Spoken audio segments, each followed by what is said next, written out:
Baik, perkenalkan nama saya Fajar Jiri di atas Temorang dengan NIM 620351005. Saya dari kelas Ekor B, Prodi Ilmu Keolahragaan Stambul 2020. Di sini pembuatan PPT saya dalam rangka pemenuhan ujian akhir semester pada mata kuliah Kesehatan Olahraga. Saya di sini mengambil salah satu topik yang sudah ditentukan, yaitu doping dan penyalahgunaan obat. Baik, kita langsung masuk ke materi yang pertama. Pengertian doping. Doping olahraga merupakan zat ilegal atau terlarang yang dikonsumsi atlet untuk meningkatkan kinerja atau performa mereka dalam berolahraga. Menurut Badan Anti Doping Dunia atau WADA, istilah doping mungkin berasal dari kata Belanda atau dop, minuman beralkohol yang terbuat dari kulit buah anggur yang digunakan oleh prajurit Zulu untuk membuat mereka lebih kuat dalam pertempuran. Seperti ini logo WADA atau World Anti Doping Agency. Baik, selanjutnya adalah jenis-jenis doping. Yang pertama ada stimulan. Stimulan termasuk doping yang dapat meningkatkan kewaspadaan dan kemampuan dalam mengatasi kelelahan dengan meningkatkan detak jantung dan aliran darah. Dalam pelatihan, stimulan digunakan untuk meningkatkan intensitas sesi karena menurut jurnal American College of Medical Toxicology, amfetamin ada sebagai stimulan bisa meningkatkan daya tahan kardio pernapasan. Stimulan juga bisa menyebabkan agresi yang mungkin saja menjadi sebuah keuntungan bagi atlet selama mengikuti kompetisi atau sebuah ajang. Zat yang termasuk stimulan ialah amfetamin, efedrin, dan kokain. Selain bisa berdampak buruk bagi kesehatan, stimulan dapat meningkatkan efek kecanduan. Yang kedua ada steroid anabolik androgen. Steroid anabolik androgen merupakan doping yang dapat membantu atlet untuk berlatih lebih keras, meningkatkan massa otot dan kekuatan, serta bisa memulihkan tubuh lebih cepat. Banyak atlet yang menggunakan zat ini untuk menutupi cedera serius sehingga mereka bisa mencapai masa pemulihan yang lebih cepat setelah melakukan latihan yang lebih keras. Hal ini pun memungkinkan mereka untuk berlatih dengan lebih keras dan lebih sering. Yang ketiga ada diuretik. Diuretik biasanya digunakan dalam pengobatan hipertensi, gagal jantung, sirrosis hati, gagal ginjal, penyakit ginjal, paru-paru, dan untuk mengurangi efek samping dari garam dan atau retensi air. Atlet biasa menggunakan diuretik ini untuk menghilangkan air dari tubuh dan menurunkan berat badan yang lebih cepat dan dapat membantu mereka dalam memenuhi kategori berat badan pada olahraga tertentu. Hal ini karena diuretik bisa meningkatkan laju dalam menghilangkan kelebihan cairan dari sebuah jaringan. Diuretik juga digunakan untuk menutupi agen doping lain karena bisa mengurangi kontraksinya dalam urin dengan mengubah pH urin atau zat keasaman dalam urin. Yang keempat ada analgesik, narkotik, dan kanabinoid. Dalam istilah medis, narkotika analgesik adalah opioid, yaitu zat yang bertindak secara farmakologis seperti morfin dan dapat membuat seseorang kecanduan. Opioid digunakan untuk menutupi rasa sakit yang disebabkan oleh cedera atau kelelahan, sehingga memungkinkan atlet untuk tetap berolahraga meskipun tubuh mereka sedang mengalami kerusakan. Yang kelima ada peptida dan hormon.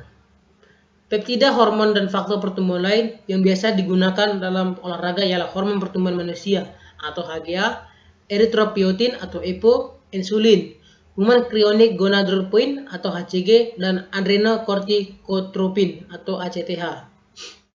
EPO dapat meningkatkan jumlah sel darah merah karena merupakan sebuah oksigen.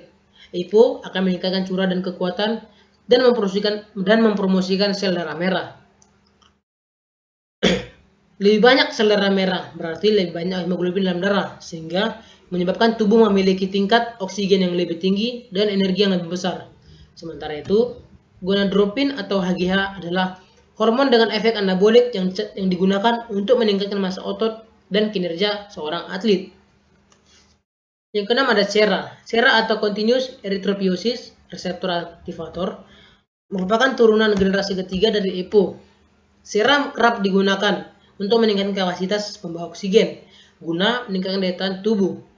SERA juga sering digunakan setelah pelatihan untuk mendorong pemulihan yang lebih cepat. Yang ketujuh ada blood doping atau doping darah. Ada dua cara doping darah. Yang pertama, doping darah autologus adalah transfusi darah sendiri dari darah yang telah disimpan, didinginkan, atau dibekukan agar bisa digunakan kembali saat dibutuhkan. Yang kedua, doping darah hemolog adalah transfusi darah yang telah diambil dari orang lain dengan golongan darah yang sama. Yang terakhir ada insulin. Insulin dapat meningkatkan penyerapan glukosa dalam otot dan membantu pembentukan dan penyimpanan glikogen otot. Atlet yang menggunakan doping ini biasanya berada dalam bidang olahraga yang membutuhkan daya tahan yang lebih tinggi. Doping insulin dapat menyebabkan kadar gula darah sangat rendah atau hipoglykemia, hilangnya fungsi kognitif, kejang, ketidaksabaran hingga kerusakan otak. Topik pembahasan selanjutnya adalah konsekuensi saat memakai doping dalam olahraga. Yang pertama itu melanggar aturan. Dunia olahraga punya aturan jelas mengenai doping. Berdasarkan World Anti-Doping Code dan yang ditetapkan oleh World Anti-Doping Agency atau WADA tadi pada tahun 2008, doping adalah apapun untuk menambah performa atlet, berisiko mengganggu kesehatan dan berlawan dengan semangat olahraga. Hukuman bervariasi, mulai dari gelar yang dicabut sampai tidak diperbolehkan lagi bertanding sampai seumur hidup. Yang kedua, hukuman secara moral. Hukuman gelar dicabut atau tidak bisa mulai bertanding lagi tidak sebanding dengan konsekuensi sosial yang dialami. Mulai orang terdekat sampai orang asing yang mengetahui kasus atlet yang doping akan mendapatkan perlakuan atau perkataan yang tidak mengenakan. Insiden doping adalah masalah berat yang bisa terjadi pada atlet apabila terbukti memakai doping. Rasa malu sampai merasa mempermalukan institusi yang mengirimkan atlet tersebut untuk bertanding adalah rasa tidak enak yang wajar dan akan sulit untuk memperbaikinya. Yang ketiga adalah masalah psikis. Melakukan doping tidak sama dengan makan atau minuman vitamin yang baik untuk tubuh. Seseorang atlet bisa mengalami kecemasan berlebihan, depresi, masalah psikosis, sampai perilaku agresif dan insomnia. Hal tersebut bisa dipicu dengan rasa bersalah dan juga ketakutan lainnya. Atlet bisa merasa bersalah dan mengalami masalah psikis yang dapat mempengaruhi perilakunya. Mereka juga bisa kehilangan karir olahraganya dan harus berbicara dengan terapis atau tenaga profesional lainnya untuk mengatasi masalah ini dan konsekuensinya. Yang keempat ada masalah kesuburan. Doping juga bisa berbahaya untuk fertilitas atlet yang menggunakannya. Berbagai zat doping bisa menyebabkan masalah klinis berkaitan dengan kesuburan, hormonnya yang terganggu dan menyebabkan masalah seperti datang bulan yang tidak teratur dan mudah marah, gelisah dan lain sebagainya. Yang kelima ada gangguan kesehatan. Mengutip American Medical Society of Sport Medicine, doping adalah pemakaian zat aditif yang bisa menimbulkan masalah kardiovaskular yang membuat irama jantung tidak teratur. Seperti penyakit yang ditimbulkan adalah yang pertama ada kardiovaskular, irama jantung tidak teratur, tekan darah tinggi, serangan jantung dan kematian secara mendadak. Di sistem saraf pusat, yaitu insomnia, kecemasan, depresi, perilaku agresif, bunuh diri, sakit kepala, kecanduan penarikan, psikosis, tremor, pusing dan hingga bisa menyebabkan stroke. Yang ketiga masalah pernapasan, yaitu seperti mimisan, sinusitis, dan yang terakhir pada hormonal, yaitu infertilitas, ginekomastia atau payudara membesar, penurunan ukuran testis, gairah seks rendah, akromegali dan kanker. Tiap orang berbeda-beda reaksinya. Ada yang perlu waktu bertahun-tahun sampai menunjukkan gejala masalah kesehatan, ada yang tidak butuh waktu lama. Salah satu efek yang dirasakan adalah berbagai masalah berat yang bisa berujung dengan kematian. Yang keenam ada kecanduan. Doping bisa berupa stimulan untuk meningkatkan kemampuan atau daya tahan untuk membantu menangani latihan melelahkan yang lama. Beberapa doping yang berfungsi sebagai stimulan adalah amfetamin, efedrin yang dapat membantu bertahan selama perlombaan yang sudah kita bahas tadi. Sayangnya dalam jangka panjang, stimulan dapat menimbulkan masalah pernapasan. Atlet jadi mudah marah dan agresif, semua adalah tanda-tanda bersemangat yang berlebihan. Atlet bisa kecanduan dan memerlukan obat-obatan tersebut untuk menjalani kehidupannya sehari-hari. Kecanduan pada obat-obatan adalah hal buruk yang bisa terjadi pada atlet dan termasuk sulit untuk ditangani. Penanganan intensif diperlukan beserta dukungan dari keluarga dan teman-teman untuk bisa sembuh. Walaupun demikian, belum tentu atlet tersebut bisa kembali ke bertanding. Yang ketujuh adalah berat badan menurun. Lomba tertentu seperti taekwondo, senam, ice skating, lari, dan lain sebagainya kerap mengelompokkan atlet sesuai dengan berat badannya. Ada doping yang kerap dipakai untuk membuat atlet lebih ringan sesuai dengan nomor pertandingannya. Zat diuretik membuat tubuh lebih cepat turun berat badannya. Kalau atlet lebih kurus dengan cara doping, maka akan merasakan lebih mudah letih dan tidak bertenaga dengan lebih cepat. Berat badan turun secara tidak sehat dan bisa mengarah ke masalah kesehatan lainnya, seperti perubahan hormonal dan lain sebagainya. Baik yang terakhir adalah hilang kesadaran sampai menyebabkan kematian. Doping dengan zat seperti steroid membuat atlet bisa berlatih walau tubuhnya kelelahan atau merasa kesakitan. Doping juga bisa meningkatkan massa otot dan meningkatkan penampilan saat bertanding. Pengaruh zat ini dapat membuat atlet tiba-tiba hilang kesadaran karena pemakaian doping yang mempengaruhi aliran darah merah dalam tubuh. Untuk kondisi yang parah, jantung atlet bisa mendadak berhenti dan bisa menyebabkan sebuah kematian. Oleh karena itu, doping dapat menghantarkan atlet bukan ke kemenangan, tapi masalah kesehatan dan berakhir dengan kematian. Baiklah, saya di sini akan menampilkan contoh beberapa atlet yang terbukti memakai doping. Yang pertama adalah Ben Johnson. Atlet pertama yang tersandung masalah doping adalah sprinter Ben Johnson. Atlet asal Jamaika itu adalah peraih medali emas Olimpiade pada tahun 1988. Namun, kegemilangan Johnson di ajang bergengsi itu sudah tercoreng sebab ia terbukti menggunakan doping jenis steroid. Alhasil, IOC mencabut medali emas Johnson. Pria yang kini berusia 61 tahun itu kembali ke lintasan lari 11 tahun. Kemudian di kejuaraan dunia Kanada. Seperti inilah sosok seorang Ben Johnson. Baik, yang kedua adalah Marion Jones. Tampil mengesankan saat meraih medali emas di Olimpiade tahun 2000. Tak tanggung-tanggung, pelari asal Amerika itu menjumlahkan 3 medali emas.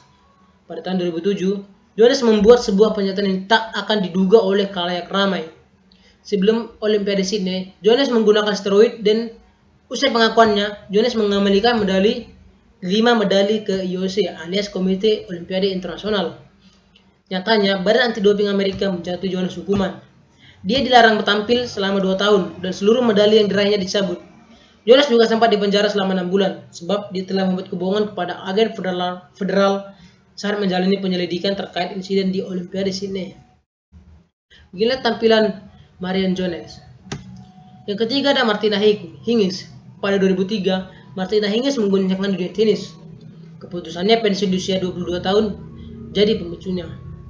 Dia nggak masih muda dan masih mempunyai prestasi. Hingis akhirnya kembali 2 tahun berselang, tapi comebacknya mesti ternodai setelah dia tersandung kasus doping karena positif mengkonsumsi doping jenis kokain pada Grand Slam Wimbledon tahun 2007. Dia dijatuhi hukuman larangan bermain selama 2 tahun. Seperti inilah sosok Martina Hingis. Yang keempat adalah Lance Armstrong. Armstrong mungkin adalah atlet sepeda yang paling berbakat yang pernah ada. Sebab dalam gelaran Tour de France, dia memenangi ajang tersebut sebanyak 7 kali. Hanya penampilan Armstrong nyatanya didukung oleh kecurangan menggunakan doping. Dan hal itu dilakukan selama bertahun-tahun. Armstrong kemudian mengaku dalam sebuah wawancara. Pernyataan itu dilakukan setelah agensi anti-doping Amerika membuka laporan kecurangan secara detail. Setelah itu, karirnya benar-benar hancur. Komite Olimpiade menuntut Armstrong mengembalikan medali perunggu yang dimenanginya pada nomor time trial di Olimpiade Sydney tahun 2020 kemarin. 7 gelar Armstrong di Tour de France mulai 1999 hingga 2005 juga dicabut. Dia juga dilarang bertanding selama seumur hidup. Wow. Beginilah sosok seorang Lance Armstrong pesepeda atlet pesepeda tersebut. Yang kelima ada Indra Gunawan. Indra Gunawan ini asalnya dari Indonesia. Dia seorang atlet renang. Pada tahun 2003, Indra Gunawan kembali terbukti telah menggunakan doping. Dia terbukti menggunakan doping jenis methyllexaniamin. Saat itu, Indra Gunawan mewakili Indonesia untuk bertanding di Asia Indoor dan Martial Arts Games atau IMAC di tahun 2013. Di nomor 50 meter gaya dada saat itu, Indra berhasil meraih gelar juara pada ajang tersebut. Indra pun harus menerima hukuman larangan bertanding selama 2 tahun di ajang internasional. Beginilah sosok Indra Gunawan, atlet renang asal Indonesia. Sekianlah presentasi yang bisa saya sampaikan. Banyak kesalahan dalam pembuatan PPT dan pembuatan video ini, mohon dimaaf.